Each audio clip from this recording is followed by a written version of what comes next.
The 668th edition of the Four Corners podcast starts right now.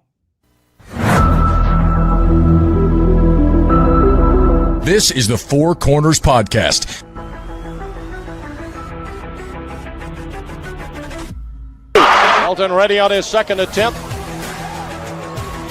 That one is no good. They battle for it. Loose ball. Recovered. Marvin. He scores. 17 seconds left. And he was fouled. Here we go. Lawson with a runner. No. The rebound. Hansbrough at the gun. Got it.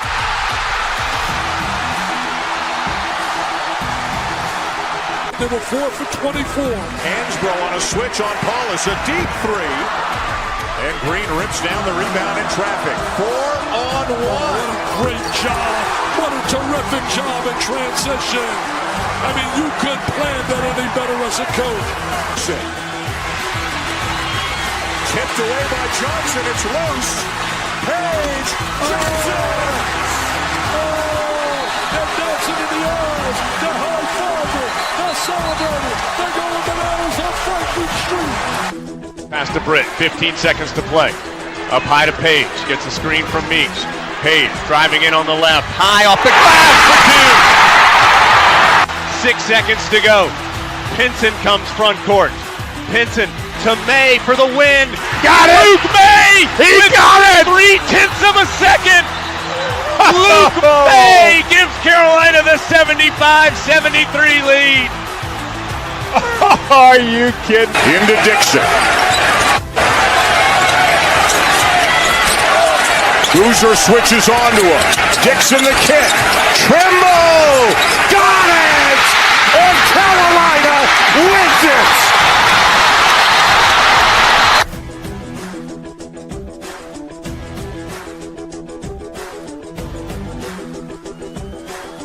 Here are your hosts, Josh Marlowe and Anthony Pagnotta. Hello and welcome into another edition of the Four Corners podcast. We are powered by Carolina Electrical Services. Josh and Anthony back with you guys here on a Friday inside 24 hours before Carolina takes the court at home against Pittsburgh, their first of many games without the injured Caleb Wilson. And we're here to preview that game against the Panthers. We'll tell you everything you need to know about Pitt. We'll look at the game from Carolina's perspective, and of course, we'll give our keys to the game. But before we get to that, we have an update on Caleb Wilson's injury, and then we're going to react to some sound from the national media. This was the talk of the college basketball world, and in a lot of ways, it was the talk of the sports world yesterday, seeing a freshman of the status of Caleb Wilson be injured. So we've got some sound from Jeff Goodman, Matt Norlander, and then Dan Bonner joined WFNZ this morning. I want to play that stuff for you guys, and we'll kind of talk through it before we get to the official preview edition of tonight's episode. But we start every edition of the pod, as we always do, with the pod thought of the day. We go to Roy Williams for that pod thought. That thought is, quote, see the rocks in your path not as obstacles, but as opportunities to climb higher. What's interesting about this thought of the day is I had this picked out before the injury was announced. Like, I was putting together this preview edition of the pod yesterday afternoon when the news broke. Then I had to scramble, write an article, lay out a whole different podcast, but kept the pod thought of the day in there just the same, because now Carolina has a rock in its way. There's something blocking their end goal, and that is the injury of Caleb Wilson. But if they can find a way to manage that injury and go 3-4, 4-3, whatever it is during his absence, and not have a complete and utter meltdown, I think it'll put Carolina in a position to, once they get him back, to really make some noise, whether that's in the ACC or the NCAA tournament.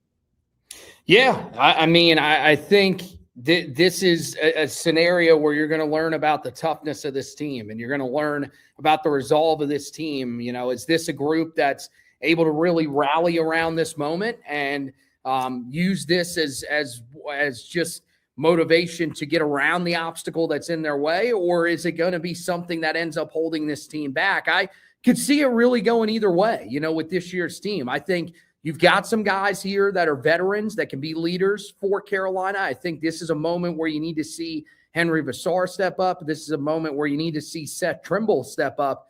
But yeah, this is going to be a really defining moment for these guys. This is definitely going to be a defining moment for Hubert Davis as well, as we talked about on the last edition of the podcast. This is going to determine a big part of his future, because even if they don't end up moving on from Hubert Davis at the end of the season because they want to give him a little bit of a break because you lost Caleb Wilson for a significant period of time, he's going to enter firmly on the hot seat if Carolina completely falls apart. And so that's the thing that I think you've got to look at if you're this group. And if you're Hubert Davis, you've got to really find some of those solutions for Carolina. I think they're there with this roster. I don't think it's impossible for this roster to succeed, but it's about making the right calls. It's about making the right moves at the right time. And so we'll see whether or not Carolina is able to do that. I'm one that, for some people, I was told earlier today, I'm on the more negative side, even believing that Carolina could go 4-3 down the stretch. There's people that think that Carolina is not going to miss a beat without this, and that Carolina, because it's Carolina basketball, should be able to function normally without it. I think for us, though, we kind of know that it's going to be a little bit of a challenge here without Caleb Wilson. But it's up to these guys that are senior leaders on this team to step up and be ready to go. Yeah, look, I was talking about this with a coworker earlier today, and it's not fair for me to say this, but if this was Carolina basketball being led by Roy Williams, I'd be a lot more optimistic about the final 7 games than I am right now. And ultimately, that's not fair to Hubert. Hubert's a 5th-year head coach. I should not compare him to a 3-time national champion, a 9-time Final Four attendee, and a guy that won 900 and something games at the college level. But, when you've got the legendary figures that this program's produced on the sidelines, that's what happens. And I do think there are ways that I think Carolina can find some real positives in this. I think they can maybe find some things that they don't know about themselves. They'll find out about them. But we know that Caleb Wilson is this team's best player. And we know that he's been the heartbeat of this team all year long. Replacing him is not going to be easy. And if they go 3-4, 4-3, I think you need to be, satisfied with that as we get here down the stretch, because, we don't want to be talking about 0-7, 1-6, God forbid 2-5 in the final 7 games. We did get an update though on his status. This was reported inside Carolina. Tar Heel 24/7, Andrew Jones, the people that you would expect to have the information, they had it out earlier this afternoon. And according to Inside Carolina, that's who we'll reference here. Caleb Wilson will not have surgery following his left hand fracture. So you can take and make that what you will. He will miss 3 to 4 weeks. So you're looking at the earliest. The earliest is maybe he's ready to go for senior night against Clemson. More than likely, it's a regular season finale at Duke. But it does feel, at least internally, that Carolina is very optimistic about getting him back for the ACC tournament that, of course, is here in Charlotte. And we can kind of compare his injury to the one of Kylan Boswell, the Illinois guard. He had I think his was on his right hand, his required surgery. And that happened back in it was back in like mid to late January. And he's a game time decision for their game this weekend. I'm talking about 27 days roughly missed for him. So that would kind of fall right in that 3 to 4 week timetable. But that was with someone who had surgery. Caleb Wilson is not going to have surgery, and they still have that 3 to 4 week timeline laid out for his potential return.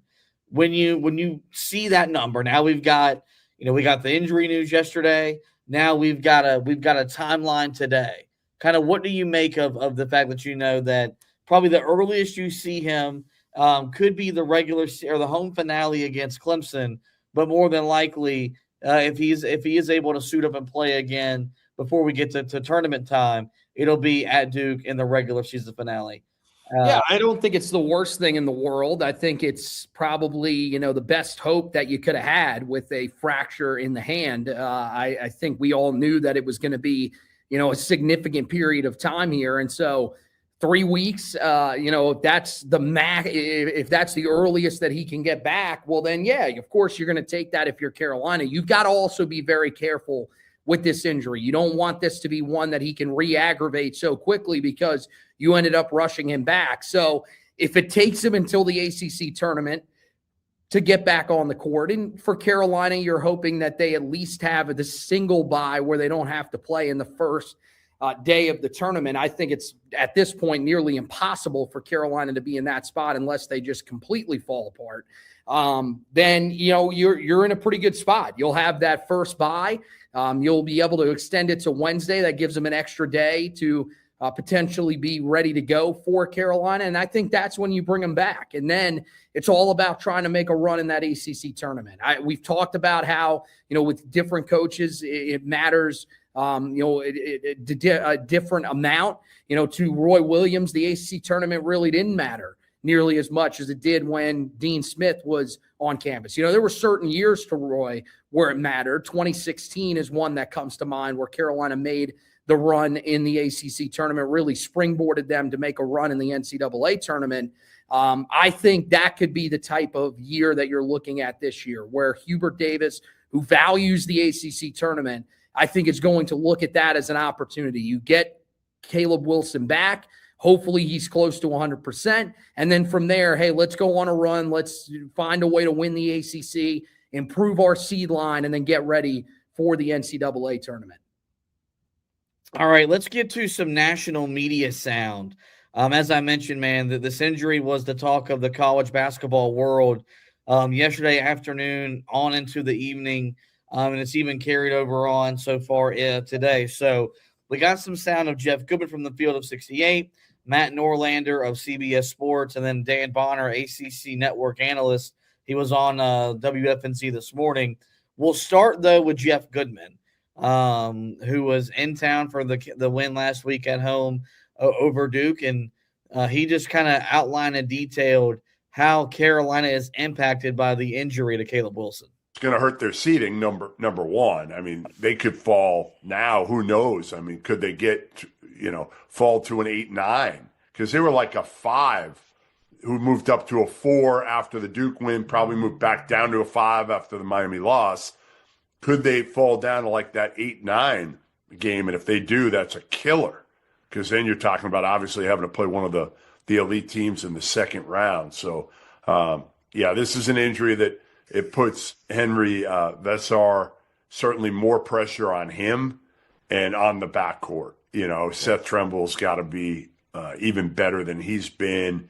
And I think Derek Dixon, who obviously has been really good at the point guard spot. All right, so there's Jeff Goodman's assessment. Don't really disagree with anything that he said there. I think what you're looking for is you're going to need to see consistency from Vesar without Caleb Wilson, but also more importantly, man, these guards cannot no-show like they did their night against Miami. You're going to need consistent production from Trimble, from Dixon, among others, to really give this team a chance here down the stretch. But he started off that answer talking about how it's going to definitely impact their seeding.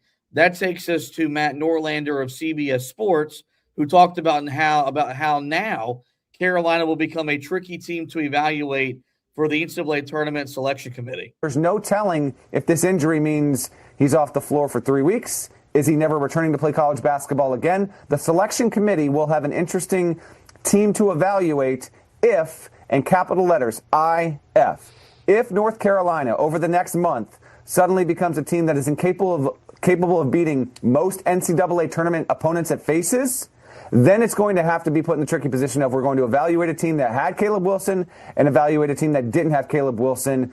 Depends on what his fate is and his availability for the tournament to begin with. So this becomes one of the more intriguing teams in all of the sport to track over the next 3 to 5 weeks. All right. So when you hear that, What do you make of what Matt Norlander has to say? Because, with Caleb Wilson, Carolina at 19-5, 5-5 in quad one, they're a definite NCAA tournament team. We're about to see what they look like without Caleb Wilson. And we don't know what their record looks like. We don't know what their ultimate quad one record is going to look like. There's no denying that if Carolina struggles, it's going to impact their NCAA tournament seeding. I think the question that we have to figure out, that the committee has to figure out, is how much should it determine it? Are we looking at a situation where Carolina could go from a 5 seed to a 10 seed come Selection Sunday, or should they be given a little bit more of a benefit of the doubt and maybe be more in that 7 to 8 range if they were to struggle down the stretch? Yeah, I mean, look, it really all depends on when Wilson comes back. I mean, if Wilson comes back for the ACC tournament, then I think most people are going to look at Carolina and try to seed them more based on what they were prior to his injury, where if he is supposed to be out longer and there's a chance that he's going to miss the start of the NCAA tournament, well, then I think that's where you start getting into that tricky territory where then people are going to look at this team and say, okay, what did this team do without him? You look at the games that Carolina has remaining. Talked about quad one, what they are in that segment so far this season with Caleb Wilson, what they're going to be without him. They have 4 quad one games remaining. Now, the other one that is possible to become a quad one game is Clemson. That's a team that currently is at 33rd in the net ranking, and that game is a home game for Carolina, so that is a quad 2 game as of right now. Louisville is going to comfortably stay as a quad 1 game, barring just a huge upset. They are the 14th team in the net at this point. I think unless there is something massive that happens, they're going to stay in that area. And so, there are going to be opportunities for Carolina to prove itself. The good news is that one of those games that I talked about is a road game at Syracuse. That's one that even without Caleb Wilson, and you're going to be without Caleb Wilson for that game, you should be able to win that game. Then it comes down to, can you find another one in there? Can you find a way to either beat State on the road, Louisville at home, or Duke on the road?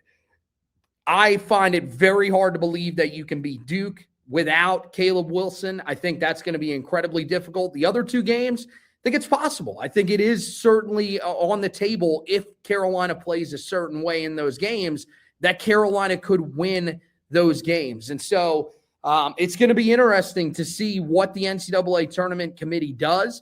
If I was them, I would basically go off of what does Carolina, look like during this stretch. If they manage to get through, as we've said, 3-4, or 4-3, I think that should be good enough to probably have them as probably a 7 seed. But I think there is going to be some questions for Carolina if they do struggle. I mean, if we're talking about 1-6, God forbid 0-7 down the stretch of the season, well then, yeah, there's a real conversation that has to be had about where exactly does Carolina slot in. And even with Caleb Wilson's return, how high of a seed can you actually give them? Hopefully that's not a scenario that we have to be talking about. I think this team is capable of rising up around this moment, but they've got to start by showing that in this game against Pittsburgh if they're going to be able to get it done. So truly, I think at this point, probably the most intriguing team in college basketball to watch over these final 3 weeks of the regular season, because you just don't know what exactly Carolina is going to be without their best player. Yeah, it's why best case scenario, Carolina needs to win the games that they definitely should win. And I think the definite wins are Pittsburgh at home, at Syracuse. And I do think, and I know Virginia Tech just won at Clemson, but I don't think you're asking too much to expect Carolina to beat Virginia Tech. Maybe you are. I would argue that you are not. If you can secure at least those 3 wins, I think, kind of what happens in the other games kind of become, a wash or maybe just a formality. But if you lose those games and you don't beat the teams that you should beat, and then you lose to the teams that maybe, you should not beat without you should not beat without Caleb Wilson, then it's really going to put, the committee in a hard spot. The most important thing is that Carolina gets him back on the court before Selection Sunday. Yep. The committee needs to know which version of North Carolina are they seeding, because you can talk about Caleb Wilson being able to be on track to come back and play, but if he doesn't play before Selection Sunday, I mean, at that point, there might be some serious doubt about him being able to come back and play. Whereas if you can get him back for the Duke game, you get him back for the ACC tournament, Carolina can, win a couple games. Well, now you're back to evaluating that version of Carolina, and you're seeding that version of Carolina. Because I think no matter what the record is without him, if he does not play before the tournament, the NCAA tournament, I think Carolina will be dropped at least one seed line from where they probably should be. And you can't really argue against that, because they would be seeding a team that would not be the one that we've seen for the majority of the season. The good news is that there is someone in the media that does think that Carolina can and will win without Caleb Wilson. He's one of my favorite guys in college basketball broadcasting. To me, he's one of the voices of the ACC. We've had him on the podcast before, but this morning we had him on the Mac and Bone Show on Sports Radio 92.7 WFNZ, and Dan Bonner did make it known he thinks Carolina can and will win some games without its star freshman. I think they're going to win some games without Caleb Wilson. Whether they can, go deep into the NCAA tournament without Caleb Wilson, whether they can win a national championship without Caleb Wilson, I don't really think that's possible. But, you never know. They've got a lot of good players. This means an opportunity for somebody else, not only in terms of somebody who's going to have to play Caleb Wilson's minutes. It won't be one guy. It'll be various guys. Everybody's role is going to change, and maybe that'll be a positive thing. You never know when these things happen, but certainly he's not only one of the best players in the ACC, not only one of the best freshmen in the country, he's one of the best players in the country, and it really hurts the game of college basketball to lose him. It definitely is a bummer. You're talking about one of the best 3 to 5 freshmen in the sport. He had a big moment against Duke last week. We got the ratings, the most highly rated game so far this year. But the good news is that he's motivated to get back. We've got the timeline that suggests that he will be back, and hopefully we get to see him in Carolina blue at least one more time. In that lasting memory of him, or our last memory of him, isn't him getting injured in a road loss to Miami. Hearing Dan Bonner, though, be encouraged that Carolina can still win should encourage myself, should encourage you as well, because Dan Bonner knows ACC basketball as well as anybody that I know. Let's get into the Pittsburgh preview. That's the main objective of today's podcast. Carolina 18-9 all-time against Pitt. They're 8-3 in Chapel Hill and 7-3 in the Dean Dome. These two programs, though, split the regular season series last year as Pitt under Capel. They've been a real big thorn in the side for Carolina the last handful of years. But this year, the Panthers are not good. They bring with them a 9-16 record overall, just 2-10 in the league, and they are 1-5 in road games. They currently have 4 players that average double-figure scoring, led by Brandon Cummings and his 12.5 points per game, 1.5 rebounds, 2.1 assists. He shoots 42% from the field, 33% from three. Cameron Corrin is their second double-digit scorer at 12 points per game, 7.2 rebounds, 1.7 assists. He shoots 52% from the field, 32% from three. Barry Dunning Jr. is their third leading scorer at 11.7 points, 5.5 rebounds, 0.7 assists. He shoots 46% from the field, 32% from three. And then Roman Salupa is their last guy to average double figures at 10.1 points per game, 5.5 rebounds, 1 assist. He shoots 47% from the field, 31% from three. Their metrics are not good. They, as of recording, they are 109 in KenPom. Their adjusted offensive rating of 112.1 is 115th. Their adjusted defensive efficiency rating of 106.1 is 120th. And they arrive in Chapel Hill a balmy 125 in the net. There's no way to sugarcoat this. Pittsburgh's not good. You're probably looking at a program that'll be making a change at head coach after the season, after Jeff Capel has had some down years here recently. But make no mistake about it, we know how he feels about Carolina. We know how his brother, who is a Carolina alum, feels about Carolina. With Carolina coming off a loss, licking their wounds with the Caleb Wilson news, they will be fired up to try to come into Chapel Hill and at least compete with Carolina for 40 minutes.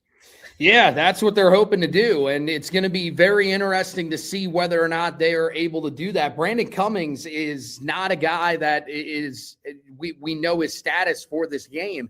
He hasn't played since the January 31st game that they played against Clemson. And as of right now, as a recording, there is no injury report that has officially been put out by the ACC. The availability report not available until 8 o'clock. I don't understand why they do that, especially when you have games that teams are preparing for days. There should be some sort of report probably in the afternoon of the day before the game, especially when it's a 2 o'clock game. But that's a whole nother issue that you have to deal with that maybe the ACC will take care of in the offseason.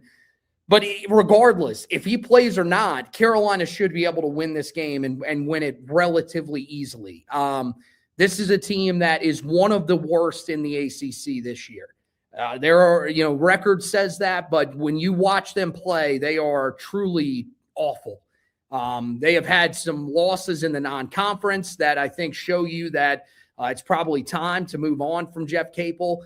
But really, all you need to know about this team, we could read through all the other stats, how poorly of a shooting team they are, how much they struggle to score the ball just in general, in terms of field goal makes and everything like that. All you got to know is that this is a team that averages less points per game than they allow. That is not a recipe for success. That means that you are not a good basketball team by any stretch. And so this is a game that Carolina should be able to dominate in a lot of different areas, but it's going to be about bringing the right mindset into this game, man. I worry about where Carolina's head is at after losing their best player.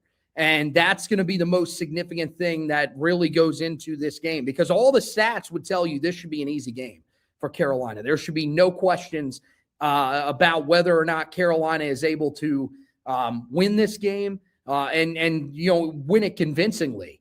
But I think that the wonder about where their mindset's going to be is going to be what I'm going to be focused on throughout this game. And it's going to be something that we'll be able to tell probably pretty early in this game. And, we'll talk about that when we get to the keys to the game.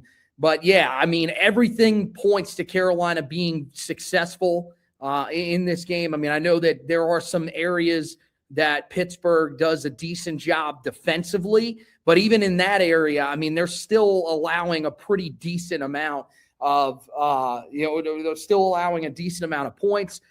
They're still one of the worst teams in the league in terms of field goal percentage allowed, in terms of 3-point field goal percentage allowed. So Carolina should be able to take advantage of this team. It's just, can they actually go out and do it?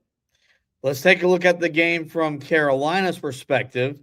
The Heels show up 19-5, 7-4 overall in the ACC. They are currently ranked 11th in the AP poll, but depending on this result, they will probably drop a few spots after that road loss to Miami earlier this week. Carolina at home, though, is really, really good. They're 14-0 in the Dean Dome so far this season, but without Caleb Wilson, they only have 2 active players currently averaging double figures. Your now active leading scorer is Henry Vassar, 16.4 points, 9 rebounds, 2 assists. He is shooting 62% from the field, 45% from 3. And then Seth Trimble's the only other guy to average double figures. He's at 13.5 points, 3.8 rebounds, 2.6 assists. He is shooting 47% from the field, 34% from 3. Carolina, though, does rank in the top 5 in the league in field goal percentage, in rebounds, and point differential, and their KenPom numbers are a lot better than Pittsburgh's. Carolina, 28th overall in KenPom. Their adjusted offensive rating of 122.3 is 24th. Their adjusted defensive rating of 100.5 is 46th, and Carolina enters 25th in the net. So their metrics are still pretty healthy. We'll see how they kind of hold up in the absence of Caleb Wilson. Before we get to our keys to the game, I guess just some final thoughts on what do you think Hubert Davis does with the starting lineup. A lot of people I've seen talking are thinking about you still start Jared Stevenson, you put him at the 4 spot, and then what do you do at the 3? Do you go back to Jaden Young? Do you insert Jonathan Powell? Do you maybe put Luka Bogovac back in the starting lineup? This has been the only thing I've thought about since about 3:30 yesterday afternoon is what I think Carolina should do and what I think Carolina will ultimately do. If it were me, I would play small, and my lineup would be Dixon, Trimble, Young, Powell, and Vesar, and have Stevenson coming off the bench, Luka Bogovac coming off the bench. The biggest reason why I don't want Jaren Stevenson starting is that it's nothing against Jaren. It's really more the fact that I don't know if Zayden High is ready to be the first guy to check into a game. I really don't. And look, he's come off the bench and he's had some moments. And as I've listened to, I got behind on some of Hubert Davis's radio shows. I've caught back up. That's been a guy that Hubert's kind of pointed out about someone that's gotten better and making the most of the opportunities. And that's all fine and dandy. But you're looking at a situation now where he may have to play double-digit minutes if you start Jared Stevenson. I don't know if he's ready to do that just yet. Maybe next year he will be. I don't think he's ready to do that right now. I've outlined how much I didn't like I guess it's the re-benching of Jaden Young, but just putting him back on the bench. I just love what he brings to start the game. I love the energy. I love the competitiveness. I'd like to have that on the floor. And then Jonathan Powell, this might be the blessing in disguise. To me, he's the player that stands to benefit the most from the Caleb Wilson injury because it should increase his role. It should increase his minutes. And, we have been pounding the table and punching the wall for this guy to be on the court 25-plus minutes a night. And I feel like now with Caleb Wilson gone, that opens up the door for Hubert Davis to be able to finally do that. So what do you want to see Carolina do? And then what do you ultimately think Carolina does? Because as much as I would tell them to play small to start the game, I do think when we get the starting lineups tomorrow, 20, 25 minutes before tip, you'll see Jaren Stevenson as the starting 4-man for Carolina. Yeah, there's no question in my mind that he's going to be the starting 4-man for Carolina. And I really don't disagree with it either. I think you need the size on the floor. I don't think that you're going to be able to defend guys that are 6'9" with Jonathan Powell. I think Jonathan Powell is a really good defender. I think Powell is a good defender of guys that are his size or smaller than him. And so I think that's where you're looking at Jonathan Powell being effective. Now, I would put Jonathan Powell in the starting lineup. To me, he would be the 3-man. You would have the 4 and the 5, or the 2 and 1, rather. Excuse me, I can count. The 2 and the 1 would stay the same. I would roll Dixon. I would roll Trimble. I would have Jonathan Powell, Jaren Stevenson, and then I'd roll with Henry Vesar at the 5. I think that makes the most sense for Carolina because it keeps you big. It gives you somebody that can rebound. Jonathan Powell, also a really good rebounder that's on the floor at the same time. Then you have Luka Bogovac coming off the bench for you. You still have Jaden Young, who's an option off the bench for you. And you're hoping that Zayden High is going to be able to give you something. I think that's the other thing that really starts to get concerning for Carolina, regardless of how you roll that starting lineup out there, because we know that Jaden Young isn't going to play a ton. Carolina's pretty thin in terms of their rotation with this injury. You're talking about if in an ideal world, you would roll 7 guys out there. But you have to play Zayden high because you're not going to play Jaron Stevenson 40 minutes. You're not going to play Henry Vassar 40 minutes. And so Zayden High is going to have to be in there at points. So this is going to be an 8-man group until Caleb Wilson can come back. I know there were a couple people in the Facebook group saying they want to see Ivan Matlakovich. You do not want to see Ivan Matlakovich at all. We have seen him in limited in a limited variety in some of the blowout games. He did not look great. So that's certainly not a guy that you're going to be looking to see. But I think the main thing is that out of all the lineups that they could roll out there, I don't want to see Luka Bogovac in the starting lineup. I think he's found his role on the bench. I think he fits that role perfectly, and I think that's something that Carolina should be looking to do. The rest of the group, it's kind of up in the air. If you wanted to start Jaden Young and go back to that backcourt that you had with Seth Trimble at the 3, I couldn't necessarily argue with it because it had been so successful. But to me, I think Jonathan Powell has been playing incredibly well for Carolina. I think he's a guy that really fits what they want to do. You're going to be playing him probably 25, 30 minutes a game anyways, regardless of whether he starts or not because of this injury. And so why not throw him in the starting lineup and give him an opportunity to show what he can do? Yeah, I think it's going to be interesting to see. I do think regardless, there's going to be some lineup flexibility that you probably don't want to see on February 14th. But I think this injury is going to force Schubert's hand a little bit and try to figure out which lineups work best, which lineups maybe don't work best. I do think they will play small at times just because you have a roster that's designed and built to do that.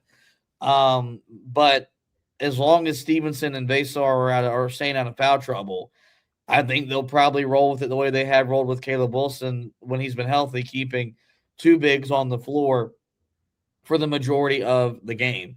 Let's now get to our keys to the game. Then we'll make our predictions and get out of this edition of the show. The first thing I wrote down was to get off to a fast start. I think it's really important for this team's mental psyche to come out and get off to a really good start and score some buckets, get some stops, and have a lead at the first media timeout. Because you're coming off a loss where you never emotionally recovered from the win over Duke. And I think here's the thing with the way that you won the game against Duke and how important that game was. I'll give you one. Okay, you got the one. You can't come out flat for a second. You can't come out flat for a second straight game. And hopefully you've got a great crowd in the building that's energetic, enthusiastic, and is ready to pick this team up and make a difference and impact the game like they did last Saturday against the Blue Devils. But I don't think this needs to be a game where Carolina finds themselves down 18-5 like they were against Duke last week, or 22-12 like they were on Tuesday night against Miami. Not that Pittsburgh's not is capable of not blowing that lead. I just don't think you want to have that negativity sit in after what's been a rough 24, 48 hours with the loss and losing your best player. So hopefully they come out ready to play. If I was Hubert Davis, I would deploy the full court press and try to get some turnovers, get the game and the pace sped up immediately right where you want it. Because I do think you want this team getting off to a fast start just from a mental standpoint, as opposed to maybe trying to work their way back into a game without their best player. Yeah, no, it's got to be a fast start out of the gate. And I think you're right. I think one of the things that you could do if you're Hubert Davis is get your team off to a really good start on the defensive end of the floor. And one way to be able to do that is to go to the full court press. And really, look, if they're a team that can break it very easily, well, then you get out of it. We've seen that before. There have been a couple of teams that have gotten some easy buckets off of Carolina. But the other thing I would stress is just because of one easy bucket, don't bail on it at that moment. Let's see if this is something that, you can actually use, I'm not going to say religiously throughout the game, but especially early on to sort of get them out of rhythm. And then once you get them out of rhythm, They have to find their way back into it. I think for Carolina, this is the thing. You started two straight games incredibly slow. Like, let's not forget that they did not play well in the first half against Duke at all. Outside of Caleb Wilson, the team was awful from the field. They were 4 of 20 as a group outside of him. So you've got to be a lot better than you've been in the last 2 games in terms of the way that you start. And I think this really goes on one guy on the floor. I think that it really starts and ends with Henry Vassar. He's got to be locked in. If he's locked in and ready to go and can give Carolina a good start, I would say you probably have to score double-digit points in the first half. I know it sucks, but this is what you have to do when your team is down as significant a player as Caleb Wilson. If he gets off to a fast start, then I think Carolina can get off to a fast start. Seth Trimble, I think, has to help him. There are some other guys that probably need to step up around him, but it all starts with Big Henry, because that's where Carolina has had the most success this year, is when they've gotten off to a hot start because of their big men. So I think that's where I look for Carolina to get started on the offensive end of the floor. And then, yeah, as I said, defensively, you've got to be bought in. This is the end of the floor that we're going to be talking about the most here over these next few weeks, because if Carolina is going to succeed, if they are going to win games, they're not going to win games in the 80s. That's just not going to happen. You lost too significant of a piece to your offense to be able to do that. You're going to win games because of the way that you defend. Come out with that effort, be ready to go, and be locked in, create some of that ball pressure that at times this year we said hasn't been there. Create some turnovers early on against this Pittsburgh team, and you should be able to have some success. The second key to the game that I wrote down was to compete on the glass. On paper, Carolina is about plus 4.5 in the rebounding category, but those are taking into account that you have Caleb Wilson, but you don't. So now you're losing a guy that averages, north of 9 rebounds per game. And Carolina's been out rebounded quite a bit here recently. You got rebounded on Tuesday against Miami, last Saturday against Duke, a few weeks ago against Virginia. And that's why some of those games were played the way that they were played. Rebounding in this game equals pace, equals tempo. Pittsburgh does not want to run. They do not want to get into an up and down game. They're going to want to make this a half court game. If they can control the glass, they can control the pace at which the game is played. And what you really got to talk about here is this has to be a game where everybody is getting to the board. Maybe Vassar has one of those big rebounding games where he goes and gets, 14, 15 rebounds. But this needs to be a game where Powell, who had 7 boards at Virginia, goes and gets to the glass. You're going to need Seth Trimble to get to the glass. You're going to need Luka Bogovac to not look at the ball at the three-point line. Go rebound the basketball. You're going to need him to go get rebounds as well. This has to be a team effort because, Carolina, even with 2 guys that average over 9 rebounds per game, they're not a great rebounding team as it is. They're a good rebounding team, but they're nowhere near what they should be given the size that they have on the roster. So, I don't think they can afford to be out rebounded for a third straight time. And the best way to avoid having that happen is making sure you have all 5 guys crashing the defensive boards and you're sending guys to the offensive glass so you can maybe wear them down so be able to control the pace and the tempo of the ball game.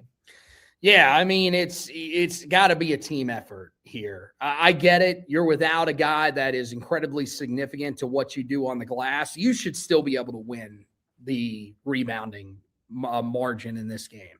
I get, again, without Caleb Wilson on the floor, you lose 9 rebounds. You're still should be better than what Pittsburgh is as a rebounding team. I mean, this is a team that comes in averaging 34.8 rebounds per game. That's 231st in college basketball. I don't have the ACC numbers up in front of me. I'd imagine that's one of the lower marks in the ACC. So Carolina better be able to out-rebound this team. I'm not even saying compete on the glass. No, you need to win the rebounding margin if you want to win this game, because that's one of the areas that you should be able to control. This is on Jaren Stevenson to step up, man. You're going to be playing more minutes out there. Well, then you got to rebound at a higher level. and you're going to be playing that 4 spot. So that's an area that demands that you rebound a little bit better. Zayden High off the bench. Give us what you've been giving us off the bench rebounding wise, because you're going to be out there for 10 minutes, potentially even more than that. When you're out there on the floor, if you do anything, you need to be able to rebound for Carolina. That's something that, Carolina's been lacking even when they've had Caleb Wilson on the floor at certain times. Maybe that's something that Zayden High can bring to the team that they've sort of been missing. But it's the guards as well, as you said, that need to step up. You need Jonathan Powell to be the guy that he's been in some of these games. He did a good job rebounding the other night against Miami. He had 5. You would expect that he's going to be somewhere in that range again here in this type of game, especially if he's playing more minutes. Could he get towards that 7 that you talked about in the game against Virginia? Trimble, could he is he going to buy in on the rebounding side of things and be able to pull down a couple of rebounds? That's the thing that you really need Carolina to be able to do, is find a way to get some rebounding out of those guards, out of those bigger guards for sure. And if they're able to do that, then they're going to be able to win the glass. And I think that's something you got to do to be able to win this game. The last thing I wrote down is Carolina's got to be able to make some perimeter shots. You know that when Vassar gets the ball, there's going to be I think he's going to get double teamed a lot, just because he's not the same player, the same passer that Caleb Wilson is when handling those double teams. And so that means that there's going to be opportunities from the outside, which is why I think you should play Jonathan Powell more, and why I want Jaden Young on the floor, because he provides shooting. Same thing with Luka Bogovac. But it really starts and ends with, can Derek Dixon, can he knock down a couple threes? Can Jared Stevenson just make the defense respect him when he's on the perimeter, because Carolina will play him out there? Can he knock down a couple threes? They don't have to make a double-digit number of threes to win this game. There might be a game, let's say next Tuesday at State, they may have to get to double-digit threes to give themselves a shot. This might be one where if you get 6, 7, it might be enough. Maybe you get to that 8, that 8 made total. That might be enough, but that Pittsburgh's going to make you shoot the outside shot. They're going to probably play some zone up the way Carolina struggled with some zone the other night as well. And so, there's going to be shots that are going to be there to be taken from the perimeter. I think you're going to need to make some of those shots. So we've seen this team when they've won, up until the other night against Miami in the second half, they were shooting about 38% from 3 in the winning streak. They were, about on 7 to 8 makes per night. That's all we've asked them to do. Was if you get to 7 to 8 makes and you're doing so very efficiently, this team is really, really tough to beat. I still think that applies even without Caleb Wilson.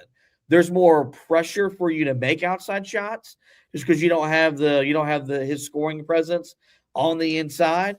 But I still feel like if Carolina makes 7, 8 threes, they'll be really tough to beat, and they'll need to do that starting on Saturday against Pitt.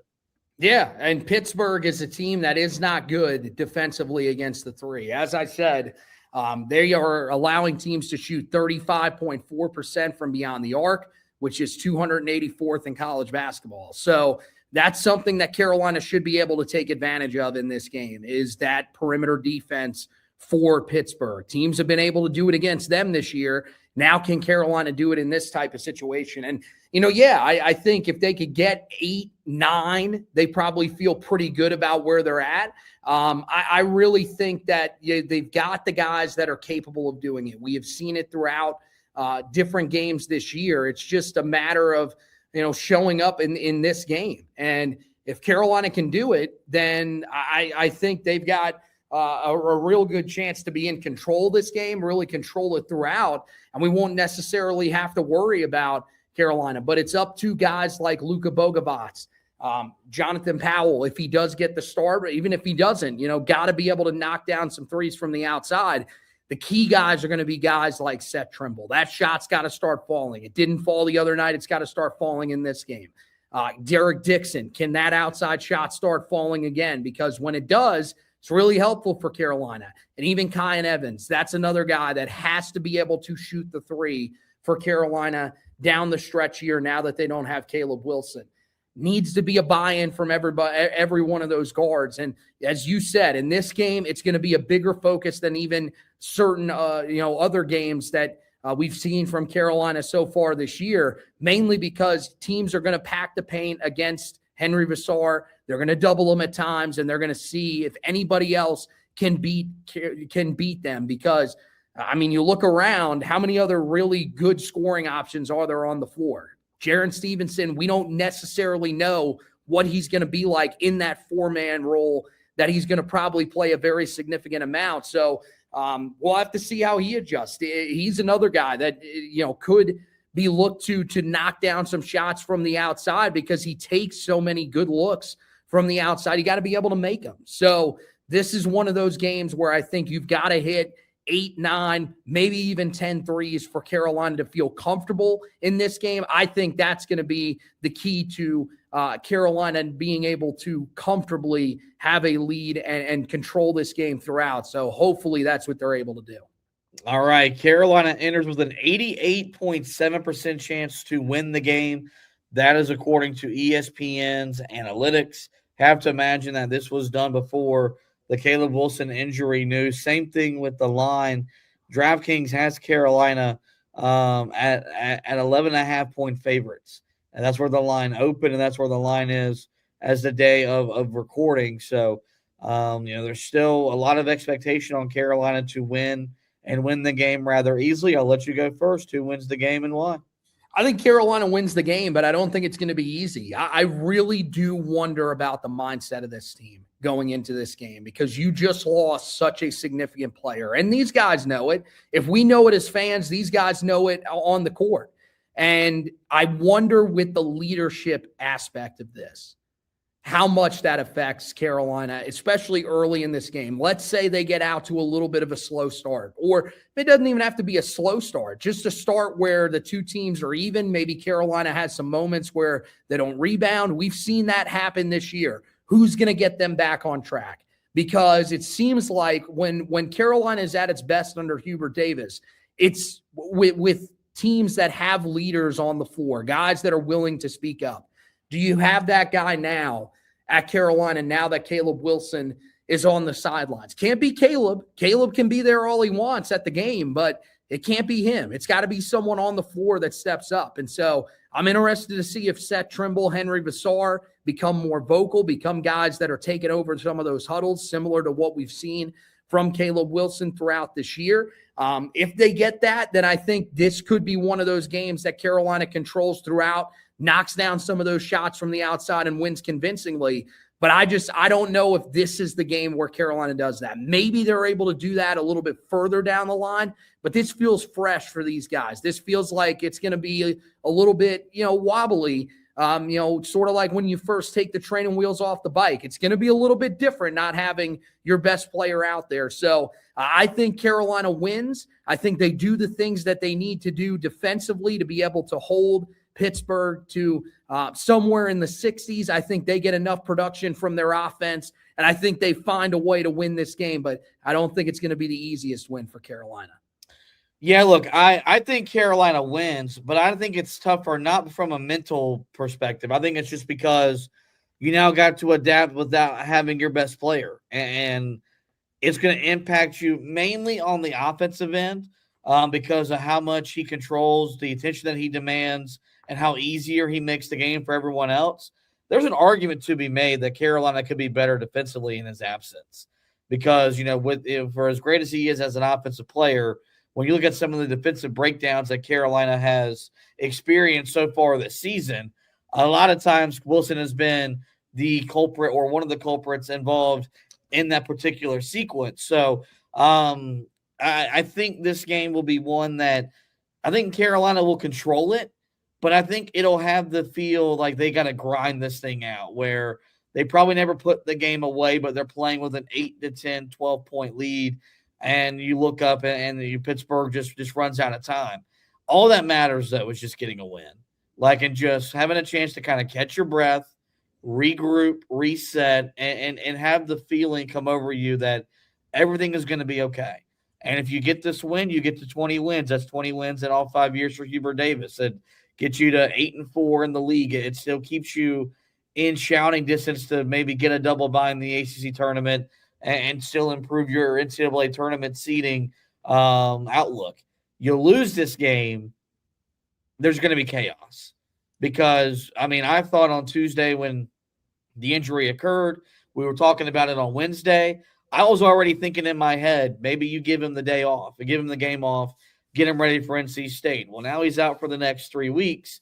Doesn't mean you can afford to lose this game. So I think Carolina bounces back, but I do think it'll be more of a grinded out type of game as opposed to what the game could have been with the healthy Caleb Wilson, which could have been blowout city from start to finish. No matter what happens, we'll have you covered here on the podcast as well as the website, HeelToughBlog.com, where the game preview will go up tomorrow morning as it has done all season long. Then we will be back tomorrow afternoon/evening with the recap of the game against Pittsburgh as we continue to take you through the basketball season. Of course, we had you covered yesterday with the injury news itself. If you missed that article, feel free to go back and check that out. And we had some football news come out yesterday. Two freshmen did not enroll within the program or from an academic standpoint, so they're not with the football program. Anthony had you covered with that news as well. So make sure you go to our website every single day, guys. It's HeelToughBlog.com, the home for the latest and best coverage of Carolina basketball and Carolina football. As for the pod, you guys know where to find us. Every major podcasting platform, just search the Four Corners Podcast and we'll pop up. There, we encourage you guys to rate, review, and subscribe. That way you don't miss any editions of the show. If you're a video consumer, the best way to keep in touch with us, follow and like the Facebook page at Heel Tough Blog. Subscribe to the YouTube channel at Heel Tough Blog, or follow either one of us on Twitter at HTB_Josh for me, at HTB Anthony for him, and you will be notified when we go live talking Carolina basketball. But with that, folks, it is going to wrap up this edition of the show. I do want to thank Anthony once again for hosting with me. We want to thank you guys for both watching and listening. And as always, go Tar Heels.